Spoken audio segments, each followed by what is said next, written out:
the sound speaks for itself, but yes, this is the Daimler SP250, the car Daimler wanted to call the Dart until Dodge said, nah, we're having that name, which was awkward because they tried launching it in America. It's probably the most HubNut of British sports cars, and we're going to tell you why. So Daimler, typically a producer of rather humdrum but finely appointed saloons and limousines and that sort of thing, decided to go for a sports car to try and capitalise on the huge popularity of British sports cars in America. The only slight issue was Daimler had no experience of building sports cars. They tried to build a sort of a roadstery version of the Conquest saloon. It wasn't particularly successful, but with management changeovers, a new team came to design this car. Edward Turner was now the boss of BSA Automotive, BSA Birmingham Small Arms, the company that owned Daimler at that point, and also Triumph Motorbikes, which is where Edward Turner was then based. And he and his team came up with this remarkable looking car. We've got a Hemi-head V8 engine of just 2.5 litres. We'll have a look at that in a moment. And then we got fiberglass bodywork in an attempt to keep the production costs down. That slightly backfired. This is a lot more labour intensive to put together, but your tooling costs are about 1/10 of what it would have cost to build this car out of steel.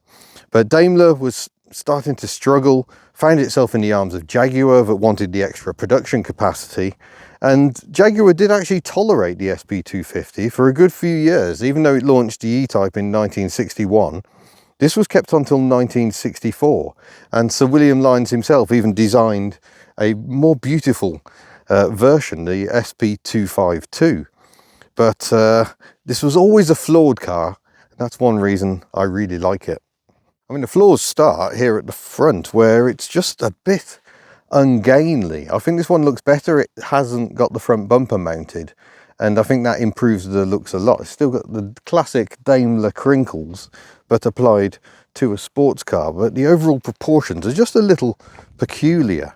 I think actually the car is happiest from the rear, where we've got these rather stylish fins. It was still the 1950s when this car was developed, and these beautiful rear lights, if you come and have a look, they're very clever, because we've got standard circular Lucas lamps, but in this beautiful Daimler monogrammed chrome piece, and with these little bumperettes as well. I think this is the happiest aspect of the car, other than perhaps behind the wheel.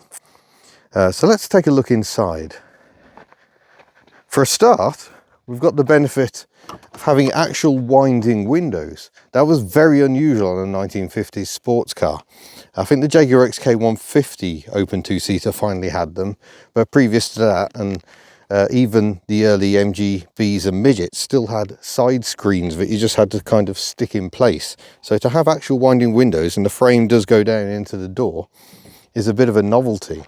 But as you'd expect of a Daimler, things are nicely appointed inside. We've got these sporty little bucket seats.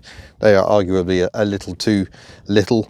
The owner has upgraded the dashboard. That would have just been a chrome panel when new. But the steering wheel is kind of as per original. And there's even an attempt at a rear seat. It's a rather ambitious one. There is not very much legroom, but you could probably cram a couple of kiddies in the back. And we've got a full hood. This is so new, we can't even put it up today. It needs stretching to actually fit to the car. But it offered a level of refinement that was perhaps lacking in some of its rivals at the time. On the downside, the early ones flexed so much that the bodywork was just shaking all over the place, and the doors would pop open. But if I come round, if we look in here, we can tell this is a later B-spec car, because there's a beefy section here that goes up the A-post and across the scuttle to try and strengthen the structure. And if you pop down the back here, you can see this section here. And again, there's beefy outriggers. It's kind of a cruciform chassis, very much cribbed from the Triumph TR2, as is the gearbox. I guess in Coventry, they were all looking over each other's shoulders a bit. So it's not completely Daimler's work. But it's an intriguing package nonetheless. I think we should probably have a look at the engine bay. So under the bonnet, which of course is in finest fiberglass, let's just prop that up. We find the same 2.5 litre V8 that we saw in the Daimler 2.5 litre saloon, and a marriage of Jaguar body and Daimler engine. It's absolute peach of an engine. The bottom end inspired by Cadillac, the top end more motorcycle.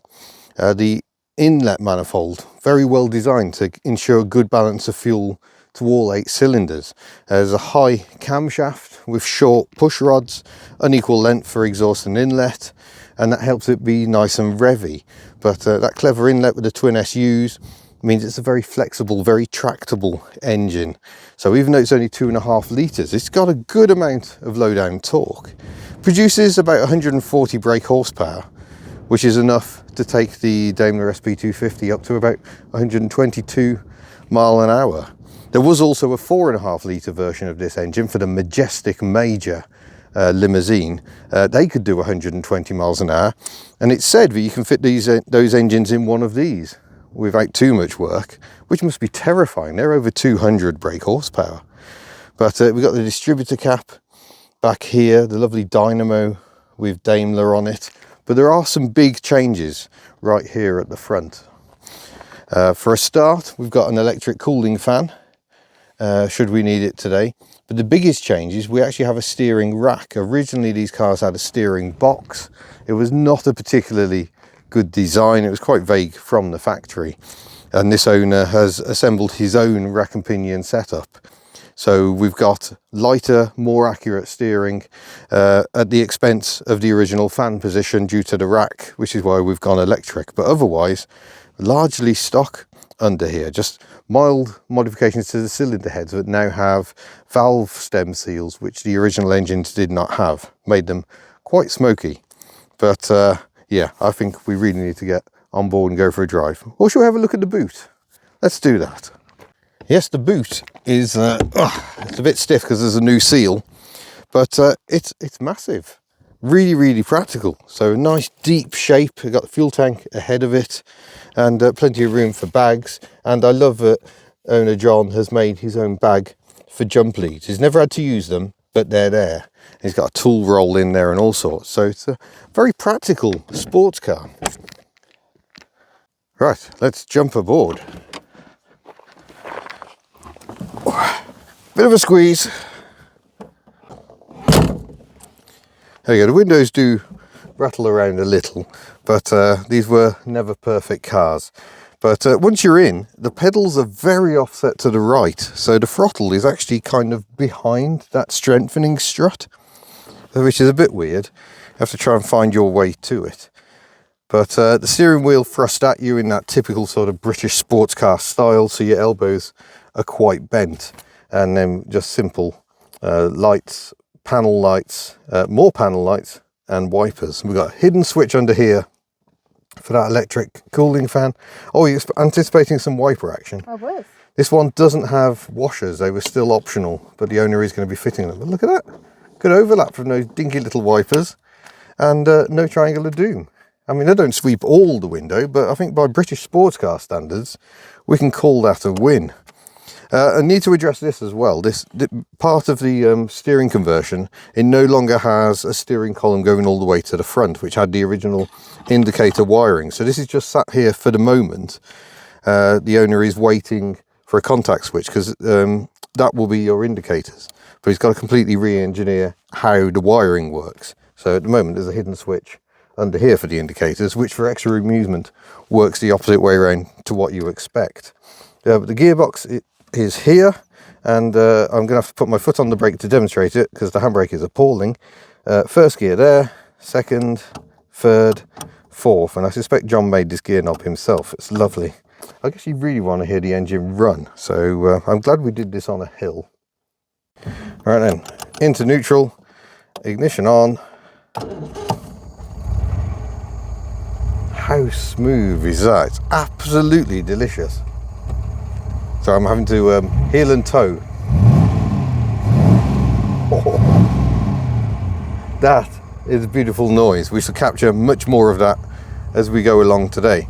So handbrake off, you just pull it up until it releases and then down it goes, and then we have to do a bit of heel and toe to start because the like I say, the handbrake is not very good.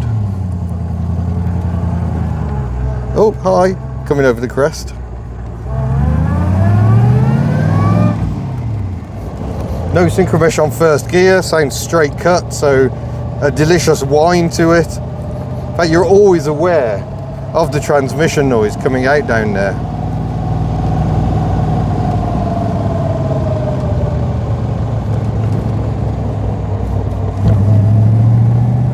It's quite a sensitive throttle. I'm getting a little bit of getting used to. Very little difference between quite quick and not at all.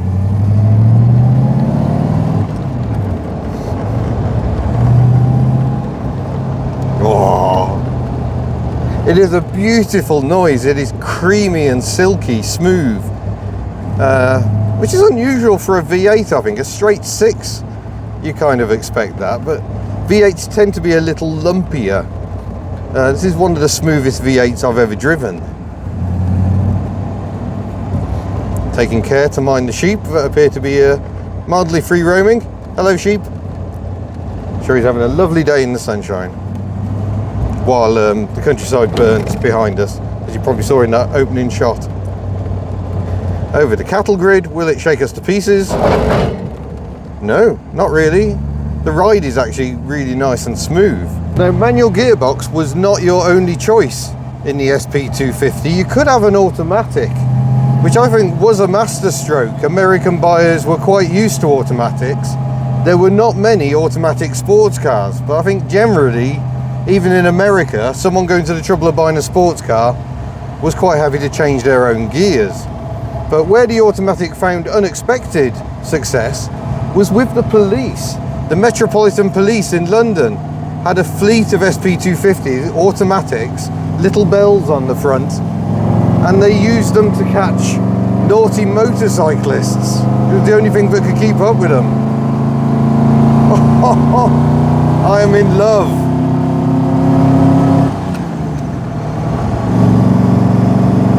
Bless, I think she's a bit hot and bothered. We've just done a lot of back and forth.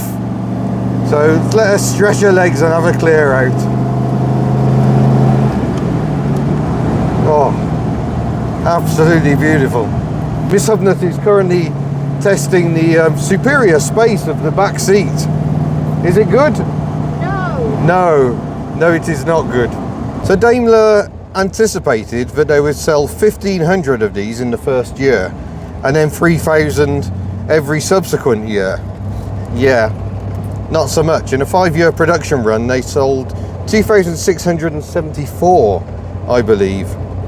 And like I say, even though Jaguar did actually explore building an improved version, the SP252, once they looked at the costs and the labour involved in building a fiberglass body from scratch, it was quickly rejected, and Jaguar just focused on the E-Type instead.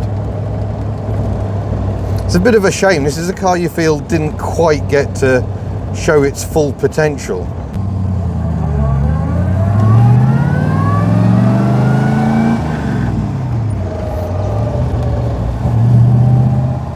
Then we'll have a nice run to Devil's Bridge.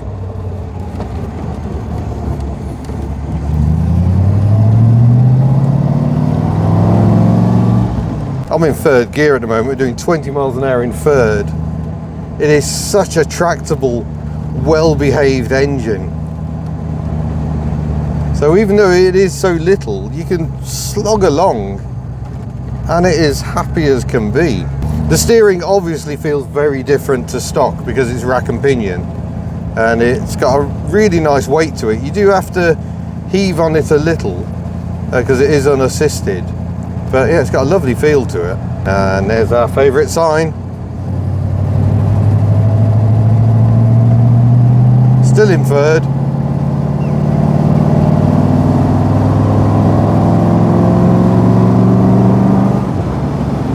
Oh, I'm not brave enough to go any faster.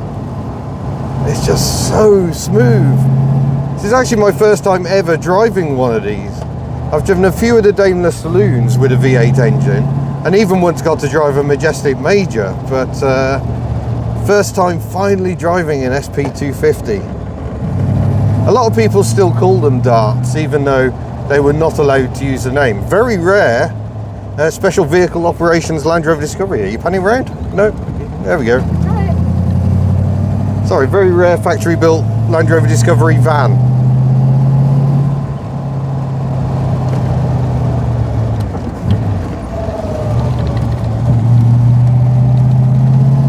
Oh yeah, you can lean on her a bit.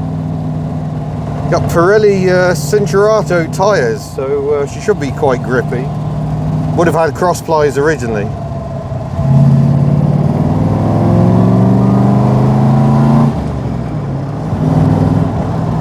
Oh yeah, if I feel like you're doing 1,000,000 miles an hour, we're doing 40, which is probably enough with these sightlines, to be honest. The road gets a little wider fairly soon.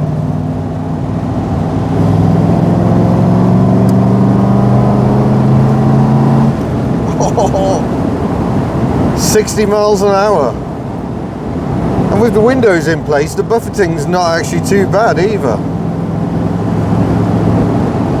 Typical fairly low gearing, 60 miles an hour, just under 3,000 revs. So on a motorway journey, she would be singing a bit. Overdrive was on the extensive options list, but rarely specified.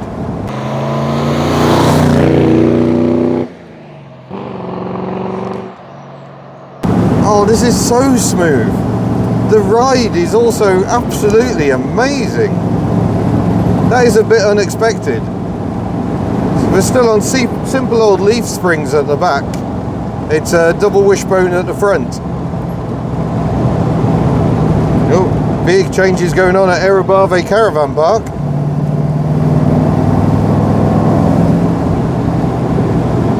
Oh, this is magnificent.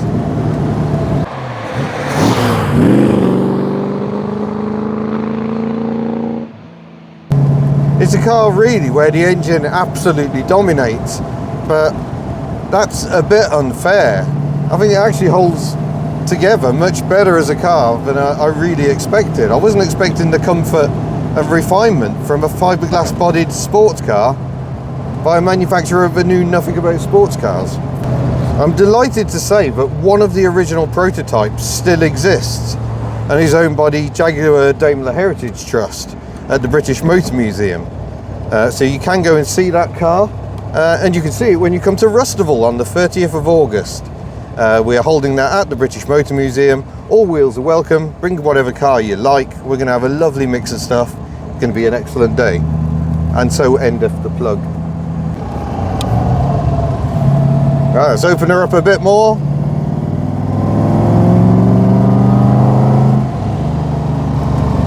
Turn the fan off.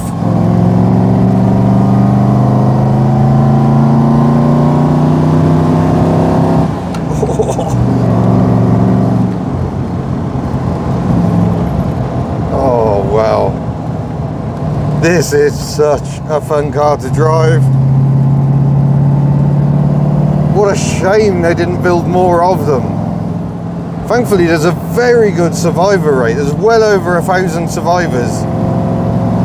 So probably more than 50% of production.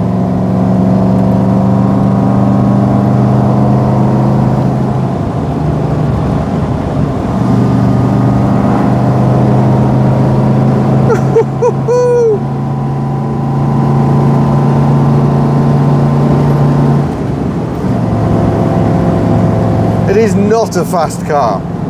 Even though it's got that 122 mile an hour potential, it does not throw you back in your seat. It's not that sort of a car. It's just creamy smooth and so much fun. Because it hasn't got more power, you can kind of get your foot down a bit more. And thinking the last car we drove up here on video was the MG ZT V8, and really that just had a bit too much power. 260 brake horsepower on tiny roads like this is no use whatsoever. You can't really get your foot down. My foot is on the floorboards. We're going uphill. Get it settled for the bend. There we go. Oh, Alright, big lorry.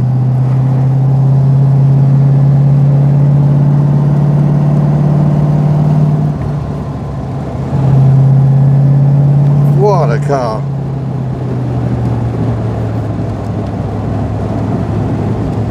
What a location.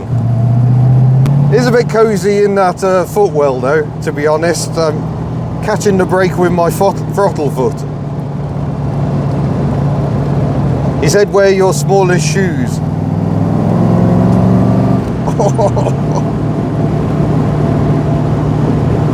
Truly, I think this is a car that is greater than the sum of its parts, even if one of those parts is a spectacularly pleasant V8 engine. Wow, there we go. I've finally driven a Daimler SP250. Extra drama being provided by the fact that once again Wales is on fire. But the reason we're in this spot again, we've done the BX here, the Peugeot 504 here, we've driven the BMW Isetta on similar roads. We're all owned by the same person. So thanks, John. I've been waiting a long time for this one. It's absolute beauty of a car. The SP250 is still a very flawed car in a great many ways, but it drives a heck of a lot better than I think I probably anticipated. And it's just a shame that maybe if they just tweaked the styling a bit at the start, it could have been much more successful. And that engine, my days, I could listen to it all day. I might just do that. We got lots of footage of it. But anyway, thank you very much for watching. And don't forget, you can head to the HubNut store, check the description below, become a channel member. There will also be a link to that to find out more. And we shall see you in a future video. Farewell.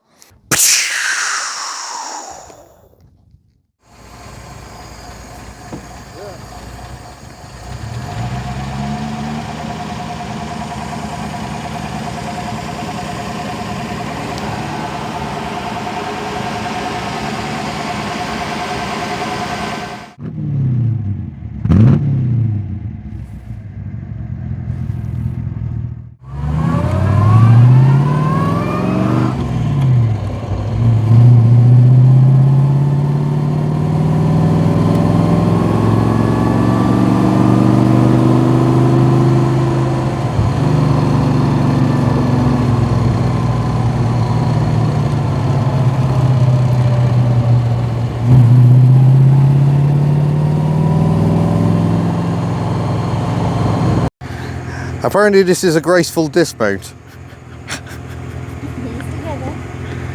Oh, there we go. Very dignified.